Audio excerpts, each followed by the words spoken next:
से वापस आ चुके हैं। माँ को दे दिया गर्म पानी, मैंने चढ़ा दी है चाय। डॉग्स को ले गए हैं रोटी खिलाने के लिए। वो आज थोड़ा सा लेट थी, इसलिए पूरी वीडियो मैंने नहीं बनाई। हम मॉर्निंग वॉक पे भी थोड़ा लेट हो गए थे। लेट होने की वजह से उन्होंने चाय नहीं पी, प्लॉट में चले गए। और तो मैंने और अपनी और माँ की चाय बना ली है। माँ को दे देते हैं चाय और हम चलते हैं ऊपर अपनी चाय लेके। वही रोज़ का रूटीन, मोटर चला दी है तो पानी टंकी में चढ़ रहा है और हम पौधों में पानी देंगे। टंकी जल्दी भर जाएगी तो पौधों में पानी रह भी सकता है, जो बाद में दिया जाएगा। और छुटकी मेरे साथ है। ये देखिए दिन निकलने को हो रहा है क्योंकि आज लेट हो गए थे हम। यहाँ मैंने चावल भिगो रखे हैं खीर बनाने के लिए। चावल को भिगो कर कुछ 10-15 मिनट भिगोते हैं, उसके बाद हाथ से ही उसका चूरा चूरा कर लेते हैं तो खीर बहुत ही टेस्टी बनती है और जल्दी भी बन जाती है। तो आज है हमारे बाबा का श्राद्ध, इनके ताऊ जी का श्राद्ध है और उनको खीर बहुत पसंद थी, इसलिए मैं आज खीर बना रही हूँ। ये खीर काफ़ी टेस्टी बनती है। आप जो किनारे पे मलाई जमती जाती है ना, उसको उतारते जाइए और वो बिल्कुल मलाईदार सी खीर बनती है। खोए का टेस्ट आता है उसमें। लेट हो रहे थे इसलिए फटाफट जल्दी से बनाई खीर और वो रोटी देने चले गए। छुटकी देखो अपने धूप का आनंद ले रही है। आज है सैटरडे तो माता जी जाएंगी अपनी पीपल में जल चढ़ाने। ये मैंने उनका जल तैयार कर दिया है और माता जी को पकड़ा दिया है। तो फिर आ गई हैं माता जी ओम शांति में से। अभी मेरे ख्याल से ओम शांति का टाइम बदल गया है आने का, वो 10:15 के आसपास आती हैं। तो माता जी की थाली लगा दी जिसमें है खीर, लौकी की सब्जी, सैलेड और गर्मा गर्म चपाती। तो माता जी अपना आनंद लेंगी और हम चलते हैं अंदर। हम भी अपना खाना खाते हैं। मेरी घड़ी देखिए बंद हो गई। बंद होने के बावजूद इसमें अभी टाइम हो रहा है 10:15 और मैं खाना खा रही हूँ 11:15। तो चलिए आइए खाना खाते हैं। खीर काफ़ी टेस्टी बनी है। नीचे का काम ख़त्म करने के बाद अब आ गई हूँ मैं ऊपर। मशीन लगा के आई हूँ। मशीन अपने कपड़े अपने आप धोती रहेगी और मैं जो कल का अधूरा काम था उसे कंप्लीट करने की सोच रही हूँ। देखो कितना होता है। तो सबसे पहले मैंने ये पॉट ले लिया है, जो मैंने बताया था कि ये कप है जो आशु के लिए लाया गया था। उसको वाइट पेंट किया था और आज इसको मैं कलरफुल बना रही हूँ।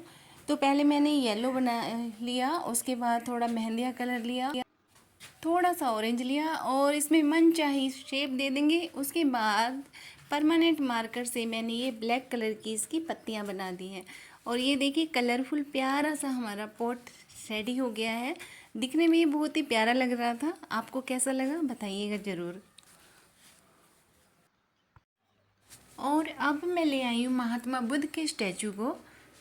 इनको भी हमने वाइट पेंट किया था, आज थोड़ा इनको कलर करते हैं। तो सबसे पहले इनकी आइज़ बना देती हूँ मैं। महात्मा बुद्ध को तो आप लोग सभी जानते ही होंगे कि इनको राजकुमार सिद्धार्थ के नाम से जाना जाता था और फिर तपस्या में लीन होने के बाद, मोक्ष प्राप्त करने के बाद इन्हें महात्मा बुद्ध के नाम से जाना जाने लगा। महात्मा बुद्ध दुनिया के पहले ऐसे व्यक्ति थे जिन्होंने कहा था कि मेरी पूजा मत करना, क्योंकि मैं तुम्हें कोई स्वर्ग नहीं दिलवाने वाला, इसलिए मुझसे कोई उम्मीद मत रखना। मैं स्वर्गदाता नहीं बल्कि मार्गदाता हूँ। मैं सिर्फ मार्ग दिखा सकता हूँ क्योंकि उस मार्ग पर मैं खुद चलकर आया हूँ और तुम्हें भी खुद ही चलना पड़ेगा। ना तो मैं अपनी पूजा करवाना चाहता हूँ, ना ही मैं तुम्हें कोई स्वर्ग का लालच देने वाला हूँ। मेरा जो अपना अनुभव है बस वो तुम्हारे साथ में बांट रहा हूँ।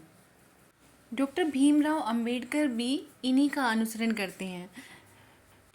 तो महात्मा बुद्ध ने औरों की तरह कभी ये नहीं कहा कि अपने भगवान को छोड़कर तुम मेरा नाम सुमरन करो, दिन रात सिर्फ मुझे पूजो, मुझे भगवान मानो। ऐसा कुछ भी नहीं है इनके धर्म में। और एक दिलचस्प बात बताती हूँ मैं। आप लोगों ने देखा होगा महात्मा बुद्ध के स्टैचू पे या फोटो वोटो जो भी होती हैं, उसमें जो बाल होते हैं वो हम हमेशा सोचते थे शायद इनके कर्ली बाल हैं, लेकिन वास्तव में जो इनके सर पे हैं वो इनके बाल नहीं हैं, ये हैं स्नेल्स, हिंदी में जिनको घोंगे कहा जाता है। हुआ ये कि एक बार महात्मा बुद्ध तपस्या में लीन थे और आपको पता है जब भिक्षु ज्ञान दीक्षा के लिए जाते हैं तो उनके सर से बालों को हटा दिया जाता है। तो महात्मा बुद्ध भी ऐसे ही थे और धूप काफ़ी तेज़ हो रही थी। वहीं से एक स्नेल जा रही थी और उसने देखा कि इतनी तेज़ गर्मी में महात्मा बुद्ध का जो सर है उस पर बाल नहीं है, तो इस हिसाब से धूप काफ़ी तेज़ लग रही होगी, उनका सर जल रहा होगा। जबकि महात्मा बुद्ध तो पूरी तरह से तपस्या में लीन थे, उनको तो बिल्कुल होश ही नहीं था सर्दी या गर्मी का। लेकिन फिर भी उस स्नेल ने अपने मन में ये विचार किया और वो रेंगती हुई महात्मा बुद्ध के सर पे जाकर बैठ गई। स्नेल के बारे में बताया जाता है कि उसका जो टेम्परेचर होता है काफ़ी ठंडा होता है, उसके अंदर काफ़ी मॉइस्चर होता है। तो स्नेल ने अपनी तरफ से कोशिश की और महात्मा बुद्ध के सर पे जाके बैठ गई ताकि उनको गर्मी कम लगे। और उस स्नेल को ऐसा करते हुए देख के बाकी और स्नेल्स भी महात्मा बुद्ध के सिर पर आकर बैठ गई और टोटल 108 स्नेल्स महात्मा बुद्ध के सर पर आकर बैठ गई थी। और धूप इतनी तेज़ थी कि वो स्नेल्स के जो बॉडी थी स्नेल्स की उसको भी बिल्कुल सुखा दिया और सूख कर वो स्नेल्स वहीं की वहीं चिपक गई। कहा जाता है कि उन 108 स्नेल्स की याद में ही महात्मा बुद्ध के स्टैचू पे या मूर्ति में इस तरह से ये करली बाल दिखाए जाते हैं। वास्तव में ये बाल नहीं है, ये स्नेल्स हैं जो हमें उन 108 स्नेल्स की जो उनका बलिदान था उसकी याद दिलाता है। तो लीजिए, बातों बातों में हमारा ये स्टैचू भी कंप्लीट हो गया और छुट्टी आ गई है इसका इंस्पेक्शन करने के लिए। तो उम्मीद करती हूँ महात्मा बुद्ध के बारे में जो जानकारी दी है मैंने आपको अच्छी लगी होगी। और कलर करने के बाद ये स्टैचू आपको कैसा लगा ज़रूर बताइएगा।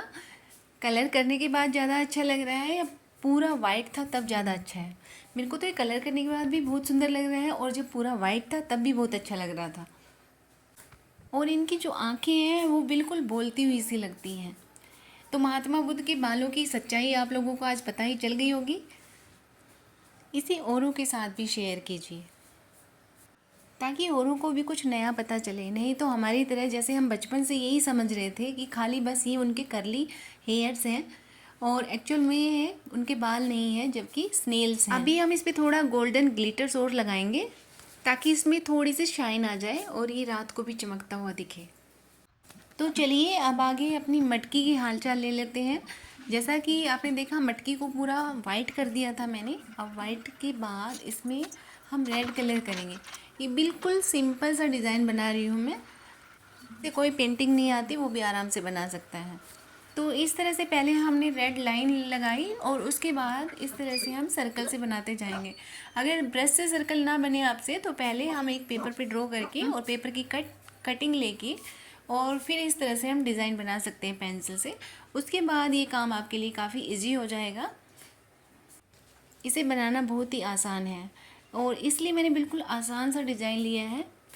और वैसे भी नवरात्रि आने वाले हैं तो और उसके बाद दिवाली आ जाएगी, दशहरा आ जाएगा, तो ये सुंदर सुंदर सी मटकियाँ काफ़ी अच्छी लगती हैं, कलरफुल।